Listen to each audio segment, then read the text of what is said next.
When you think of the Mount Everest, you probably think of this, but it's actually more like this. We head into nature looking for something untouched, and then thousands of us arrive with the same map, the same photos, and the same destination in mind.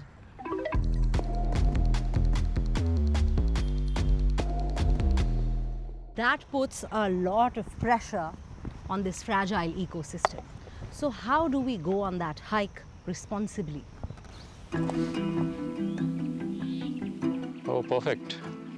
This is a good spot. Shubhrank Mukhia fires off a message and gets to work. Some fake blood and bruises should do the trick. Shubhrank isn't an actor, but a hiking instructor. Just fix my makeup. I have some fake bruise here. This is a primary injury, this is a secondary injury. But because I have a head bruise and I was mountain biking, it was a high-speed impact, so they need to protect my spine. That's what we are checking for.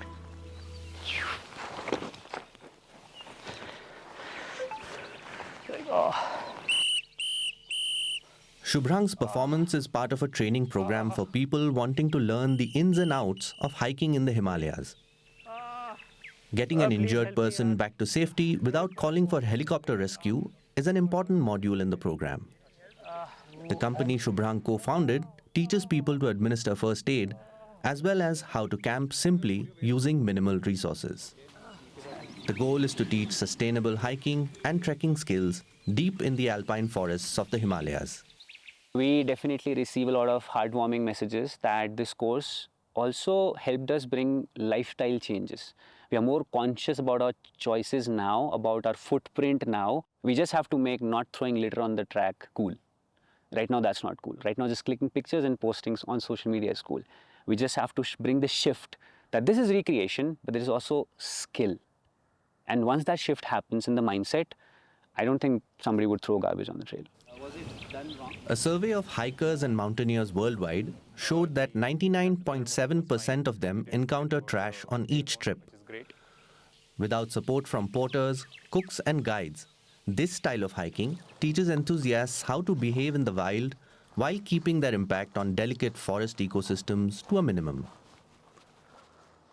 It takes much more than just the thought. You have to do the work, you have to learn the course, and because there's so many trails that you can do. It's not about just those famous, I did that. Like Manali is not just 2 or 3 trails. It's a full forest, and it enables you to go anywhere you want, any trail you want. And even if you want, you can make your own new trails. Everybody has a thought of cleanliness, sustainability, but you have to take the step, you have to take the hard work to learn the skills.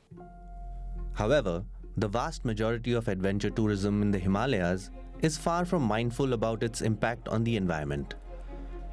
A handful of very popular trails draw large numbers of hikers, turning pristine alpine forests into busy walkways. The paths are littered with trash. With large groups of walkers now making it to remote parts of the mountains, the toxic after effects of human activity are encroaching even more into nature. It is a development local adventure guide Ravi Thakur has watched with growing trepidation. Litter काफी ज़्यादा हो गया है plastic का खासकर. अगर आप There is a lot of litter now, especially plastic waste. If you reach a campsite, you will find many toilet pits dug there. And they are often not built in a proper, eco-friendly manner.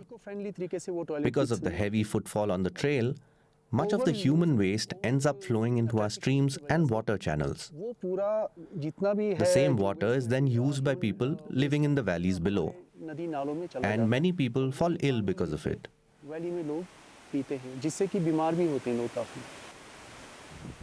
A large number of hiking and adventure enthusiasts come to the Himalayas from nearby urban areas like Delhi, eager to find respite from stress and pollution. But many, like this group of trail runners, are now becoming conscious of the impact of their hobby and are finding alternative ways to explore nature, keep fit, and enjoy themselves. Today, they are out for a jog in Delhi's 784-acre Sanjay Van urban forest. They chart a route along well-trodden paths and also head into less explored parts of the forest. not everyone can go to the mountains every weekend, so let's do the next best thing and take people to the real outdoors, which are the trails and forests around NCR. And we are blessed to have such a wide green cover around our city, and some forests as close as 15 minutes from any point in South Delhi. A short flight or drive to the Himalayas in search of their next hike up the mountains has been replaced by a run or a hike through one of the many forests in and around the megacity itself. And one great side effect for the participants, it boosts their health. We try to create guidelines of what people can bring, what are the minimum gear requirements, safety aspects. So looking at all of that, we created our monthly meet structure, where every month we meet in a different forest area of Delhi NCR. So that helps people see different forests, and literally if you do one forest, you would come back to it after 18 to 24 months. It's that much variety of spaces that we have, so we're so blessed. They call their running approach "Leave No Trace." When we come to leave no trace, I mean, our philosophy, our tenet is very simple. You leave an area just as you found it, or better, right? So if we find wrappers, we pick them up. We make it a point, so none of our members litters on the trail. We don't leave anything behind, just our footprints. I think that is allowed. Leaving mountains and forests better than you found them. It's not a revolutionary idea, but if more people adopt it, the mountains can certainly breathe a sigh of relief.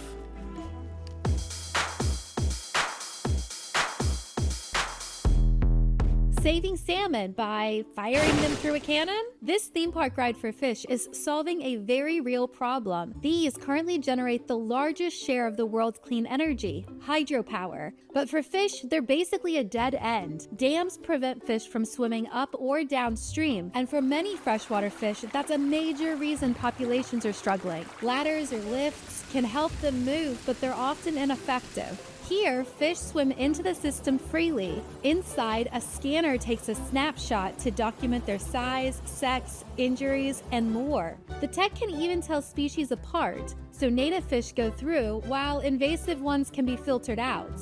Then the ride begins. Air pressure pulls the fish into this tube, and then they whoosh through on a cushion of water.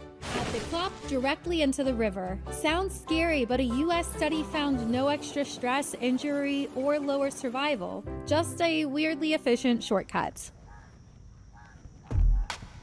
Which sport do you think is used playing this? I'd like to call it the National Mosquito Killing Challenge. And unfortunately, I have become a pro. Turns out, to escape these deadly insects, I will have to move to Antarctica, because they're everywhere else. That annoying sound you cannot ignore. A sound that often heralds a bite that swells and itches and which can transmit dengue, a disease that can kill you. In Indonesia, the virus is a daily threat, but one that some are eager to fight, making sacrifices. So there is no fear, and it only feels a little itchy. From this Wolbachia project, I learned to give back to the country. The Indonesian city of Semarang is successfully fighting dengue. What does it take to tackle this tiny but lethal foe?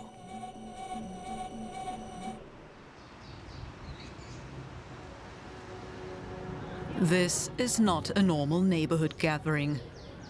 It's a weekly call for action in Semarang's Pandean Lamper neighborhood. Morning, morning, morning. Stay motivated. Amazing. Action here requires tools, all to fight a common enemy: mosquitoes. We don't kill the adult mosquitoes directly, but we eliminate their larvae. We remove them immediately, preventing the mosquitoes, the main vector of dengue fever, from reproducing.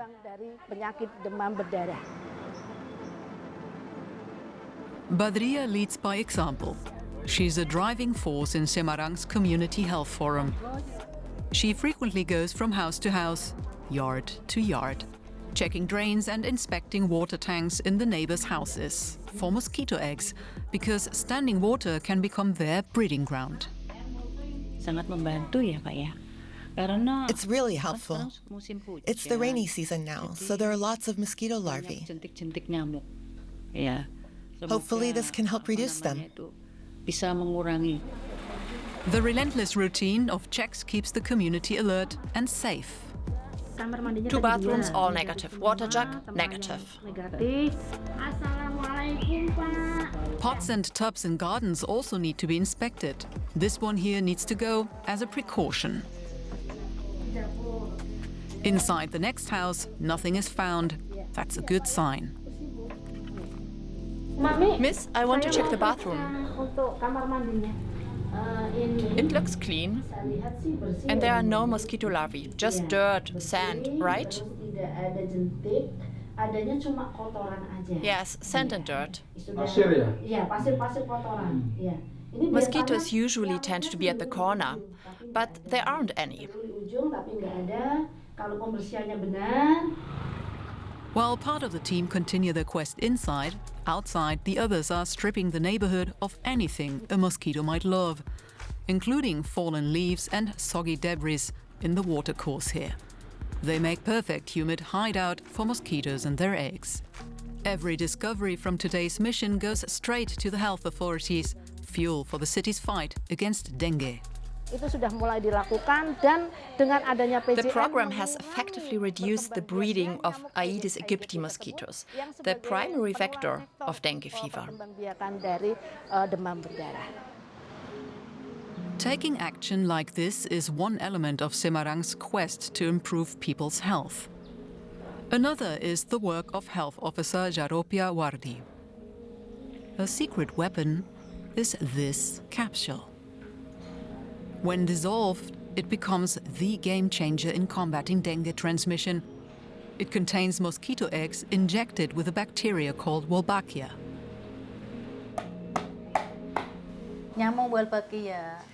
Wolbachia mosquitoes are actually good mosquitoes that help protect our environment. There's no need to kill them. They contribute to our community's health.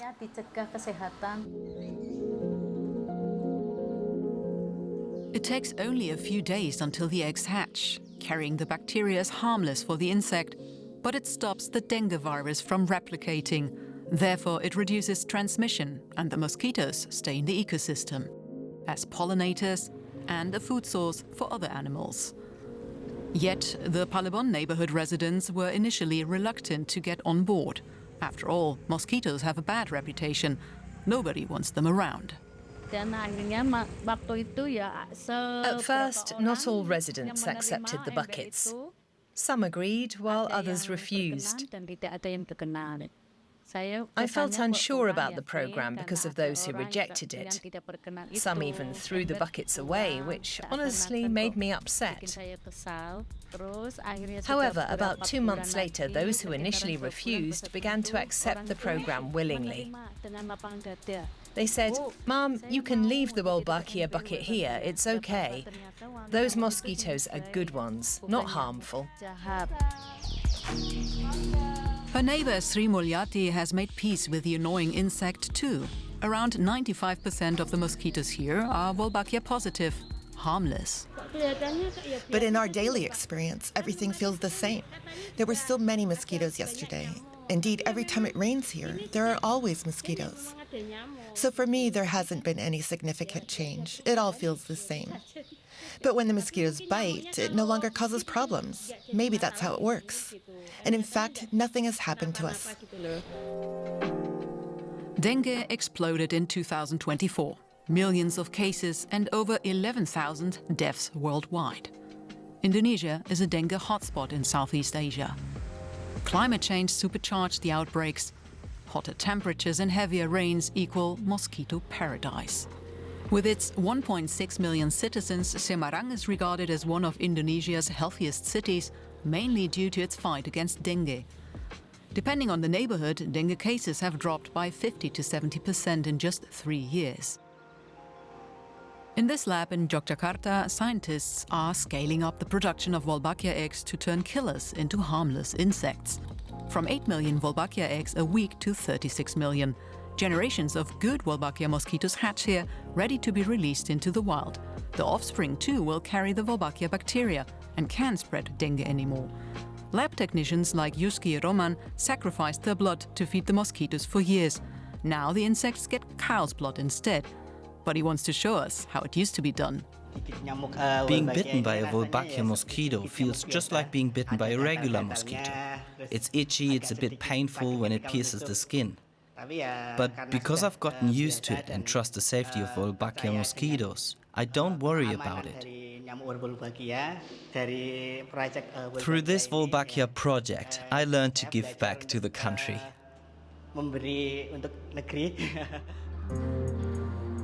Across the world, scientists are on the same mission. Governments and foundations are backing the Wolbachia project. Vaccines, too, are emerging.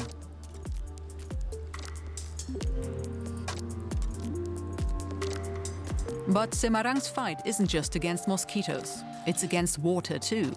Floods destroy homes and lead to diseases like dengue and cholera. In the north, the land is sinking as sea levels rise. The city plans a large retention pool to hold and release floodwater, plus a protective wall.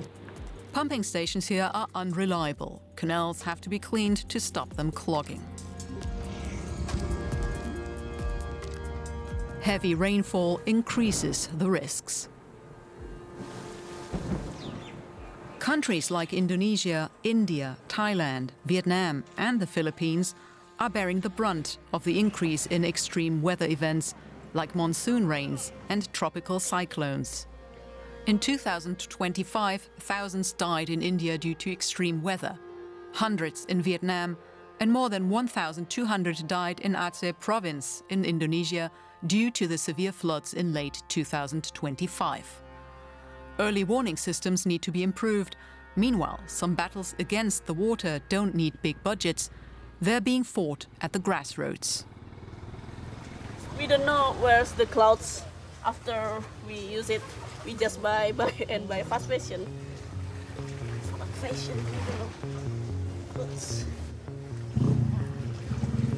Falasifa is a young environmental activist. She organizes cleanups at the seaside. If waste isn't removed here, it can block pipes and drainage systems elsewhere, a flooding risk. And it's hard work. I'm really upset about that, and yeah, everyone still wasting. I'm born in here, and I'm education in here, and I back in the my city because I think it is not only about me; it's about the world. If in the Semarang city it's not really clean up, I don't think how many people here can still alive. So I did it.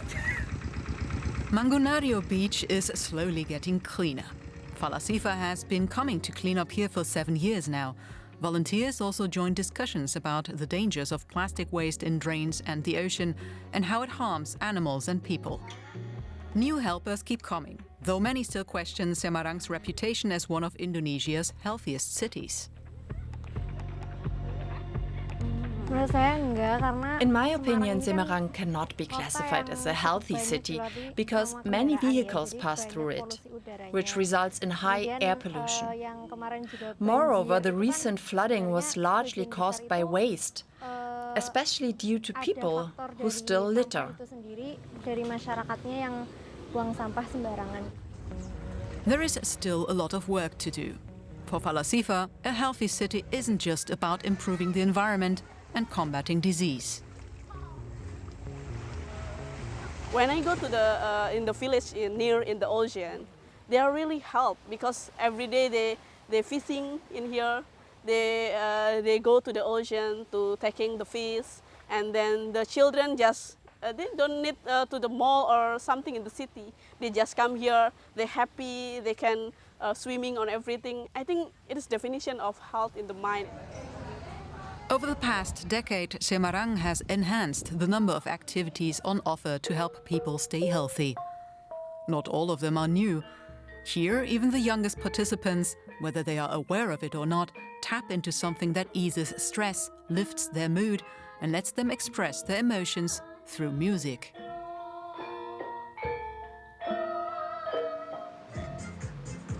And in other parts of the city, there are more movement classes on offer. It is also these smaller steps that make Semarang a healthier city. But when the rainfall starts, the fear of dengue mosquitoes is back. Jaropia Warri is going to see a dengue survivor. Masria had the disease when she was little. Nowadays, she's keen on keeping everything clean to keep mosquito nests at bay, especially for her children's sake.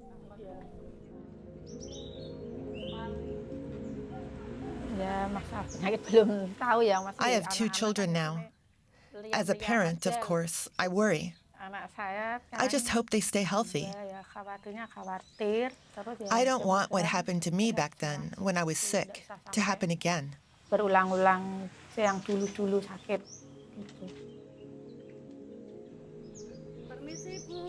It's the reason people like Health Officer Jaropia Warri stay focused and motivated. I entrusted the Wolbachia embryos as an effort to help reduce dengue fever in my neighbourhood. I hope our community remains healthy and free from dengue fever. Semarang's journey to keep the community healthy is not an easy road to travel. There are many battles to face: dengue, floods, rising heat, pollution. Change never comes without obstacles, setbacks and struggle. There is no single cure, but there are at least thousands of helping hands, citizens stepping up day by day, inspection by inspection. And after all, in the end, the community will shape the future. Bringing the whole community together can really make change easy. But you can make a lot of changes on your own. These deer have changed Gurusami's life. It all started with just a few of them. Today, there are a whole lot more. And that's where the trouble begins. We're in Pudupalayam, a village in northern Tamil Nadu. Gurusami has given up much of his farmland so the deer could stay. I protect the deer from stray dogs and other animals that could harm them. I also make sure they have water, food, and shelter. That's why the deer have chosen to stay here. Nearly 30 years ago, Gurusami spotted the deer grazing alongside his goats. Instead of driving them away, he let them stay. As more deer arrived, he gradually gave up much of his farmland for them. Today, more than 35 acres of dense shrubs and trees have become a refuge for the herd.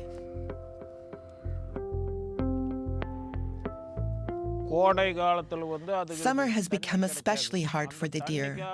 As nearby water sources dry up, they move into surrounding farmland in search of food and water.